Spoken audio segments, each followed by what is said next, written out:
উড়িয়ে দিতে পারতাম এটা ভেবে যে চন্দনবাবু নিশ্চয়ই আপনাদের শাসন সহ্য করতে পারে না বলে বলছে, কিন্তু উড়িয়ে দিতে পারছে না তার কারণ এই রিপাবলিক বাংলাতেই কয়েকদিন আগে আখতার আলী, সেই সময়কার ডেপুটি সুপারিনটেন্ডেন্ট, তিনি এসে কিছু নির্দিষ্ট অনিয়মের কথা বলেছিলেন। এমন নয় যে রিপাবলিক বাংলাকে প্রথম বললেন, ভদ্রলোক চিঠি লিখেছিলেন, এমন নয় যে ব্যক্তিগত চিঠি লিখেছিলেন, অফিসিয়াল চিঠি, সরকারি চিঠি রাজ্যের ভিজিলেন্স কমিশনকে লিখেছিলেন এই দাগি সন্দীপের দাগি কাণ্ড কারখানার বিরুদ্ধে। চিঠির ডেট কী ছিল, কবে লিখেছিলেন, কি কি অভিযোগ ছিল, ময়ূক রঞ্জন ঘোষ আমারই সহকর্মী, রিপাবলিক বাংলার অপর সিনিয়র এডিটর, তাকে বলেছেন আখতার আলী। একটু বিস্তারিতভাবে শুনি।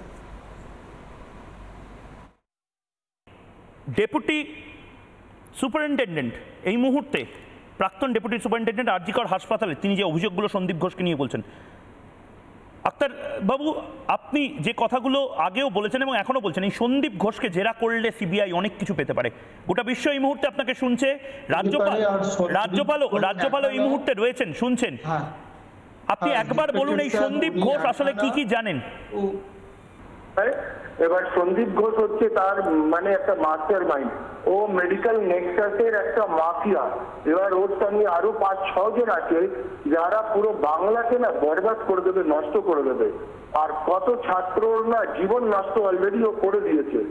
তাদেরকে অ্যারেস্ট করিয়ে দেওয়া, তাদেরকে জেন্ডার হ্যারাসমেন্টে দিয়ে দেওয়া, আর ও নিজে কারাপশনের জন্য আন্দোলন ছাত্রদেরকে দিয়ে নিজেই করাতো এবং ছাত্রদেরকে দিয়ে গেস্ট হাউসে বসে মদ খাওয়াতো। গেস্ট হাউসকে ইমিডিয়েট সিল করে দেওয়া উচিত, ওখানে সব অসামাজিক বেআইনি আর নোংরা নোংরা কাজ হয়, যেটা আমি মুখ খুলতে পারছি না।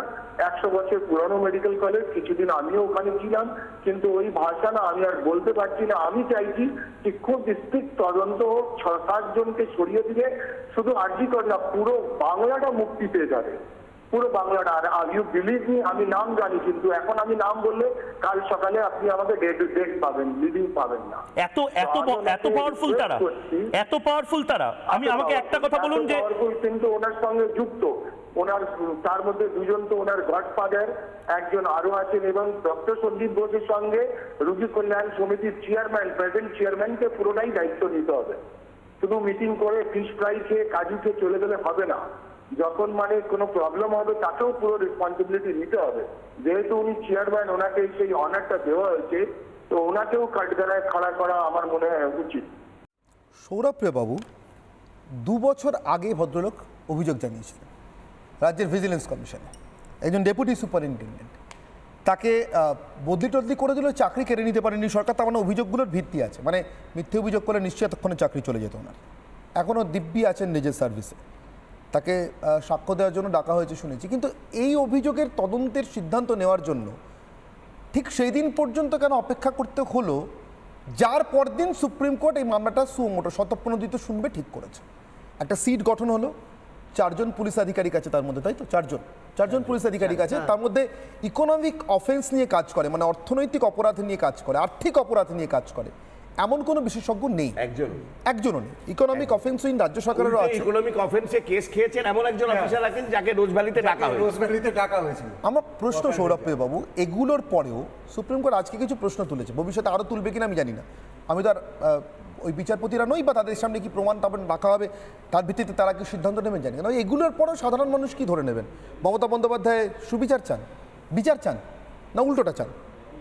দেখুন, কারোর ব্যক্তিগত যেসব অপকীর্তি, তার জন্য সবসময় যে আমাদের মমতা বন্দ্যোপাধ্যায়কে দোষারোপ করতে হবে এমন ব্যাপার নেই। সন্দীপ ঘোষ সম্পর্কে বহু অভিযোগ রয়েছে। এটা ঠিক কথা যে সন্দীপ ঘোষকে পুনর্বহাল করাটা মানে মানুষ মেনে নিতে পারেনি, বা অনেকেই মেনে নিতে পারেনি। কিন্তু আমার কথা হচ্ছে, একজন অভিযুক্ত ব্যক্তির অভিযোগটা প্রমাণিত হওয়ার অবশ্যই দরকার। সন্দীপ ঘোষের বিরুদ্ধে যে অভিযোগ আছে, সিবিআইকে অনুরোধ করব যে সবটাই খতিয়ে দেখুন। আমি মনে করি ওপর থেকে নিচ পর্যন্ত যদি কোনো দুর্নীতি, যত রকম দুর্নীতি, আমার সবচেয়ে বড় কথা, আমার এই যে বোনটি মারা গেছে, এই বোনটি অনেক পর্দা খুলে দিয়ে গেছে, অনেক দরজা খুলে দিয়েছে যে আপনারা এবার এই দরজা দিয়ে ঢুকুন, এই দরজা দিয়ে ঢুকলে আপনারা এই জায়গায় এই দুর্নীতি খোঁজ পাবেন। আজকে সে তার প্রাণ দিয়ে কিন্তু দরজাটা খুলে দিয়ে গেছে। আমরা সিবিআইয়ের কাছে আবেদন করব। সাংঘাতিক কথা এরকম না একদম না না, বোনকে দিতে দরজা খুলতে হয়, এক একটা মৃত্যু দিয়ে দরজা খুলতে হয়। না না না, এই কথাটা উল্টো করে দাও। না না না, আমরা বোনকে চেপে দাঁড়িয়ে থাকবে আর এক একটা করে প্রাণ দিয়ে দরজা খুলতে হবে। আরে বাবা, তুমি দরজা খুলবে একটা একটা করে, কত রক্ত নেবে তোমরা? এর আগে কামদুনি, কাটোয়া, পাকশি, পাঁচখালি, কত রক্ত নিয়েছে? তারপরেও কি করেছে? আজ পর্যন্ত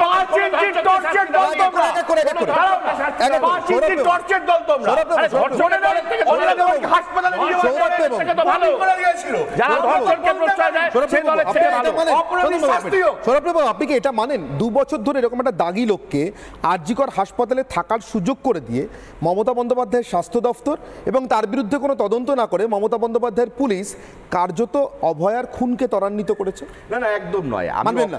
অভয়ের খুনকে ত্বরান্বিত করেছে এটা কোনো কথা না। সুজিত, আপনি মানেন কি? এক মিনিট। অভিযোগ হয়েছিল, অভিযোগ প্রমাণ সুজিত, আপনি মানেন কি? প্রমাণের জন্য তদন্ত করতে হয়।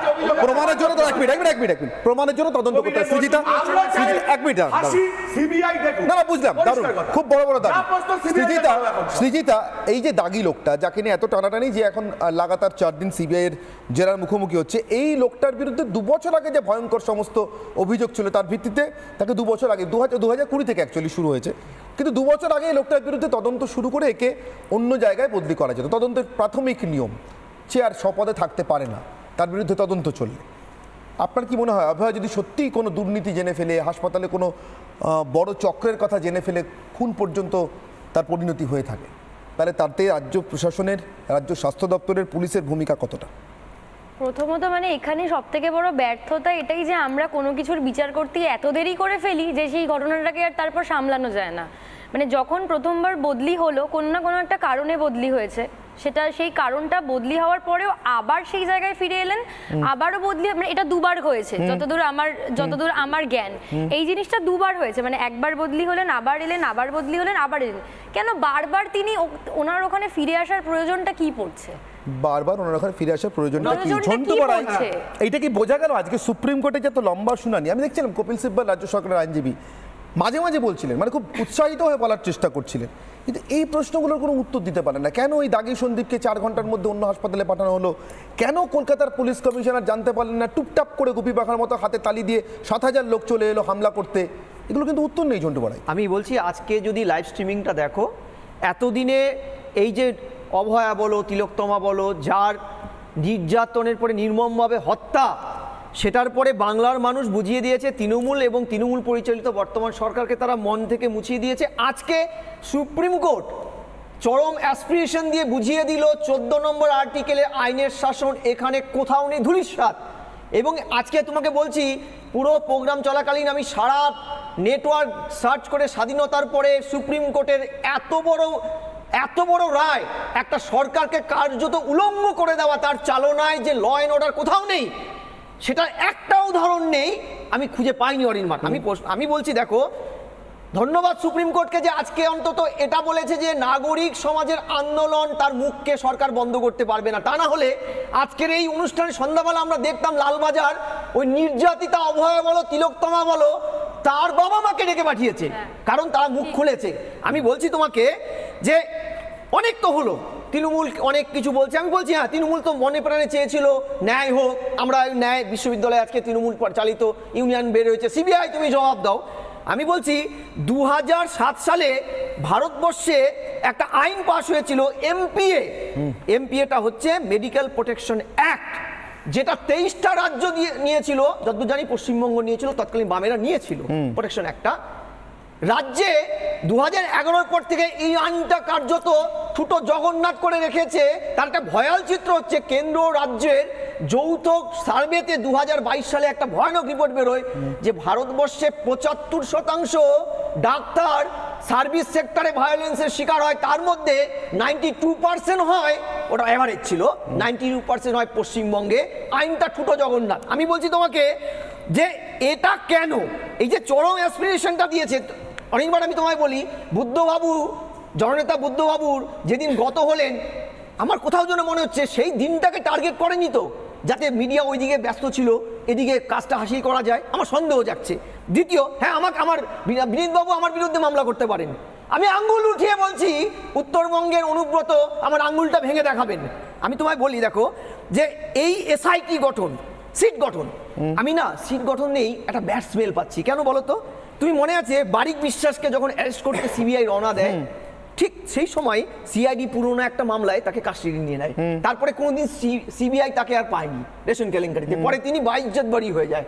দ্বিতীয়, অনুব্রত বাবুকে যখন দিল্লি নিয়ে যাওয়ার তোড়জোড় চলছে, পুরনো একটা মামলায় কোথার থেকে যেন কৈলাস থেকে শিব ঠাকুরকে হাজির করে দিয়ে তার বিরুদ্ধে মামলা করিয়ে দিয়ে নিজেদের হেফাজতে। এই যে এসআইটি না, এই এসআইটি তৈরি করার পিছনে একটাই লজিক, এই যে পুরো entire process, sex racket and এই যে মানব অঙ্গ পাচার, প্যারামেডিক্যাল ওয়েস্টগুলোকে পাচার, এটার থেকে পুরো ডাইভার্ট করে ওকে নিজের কাস্টাডি নিয়ে সিবিআই থেকে দূরে রাখা আর এন্টায়ার ব্যাপারটাকে চালনা করা দুর্নীতি।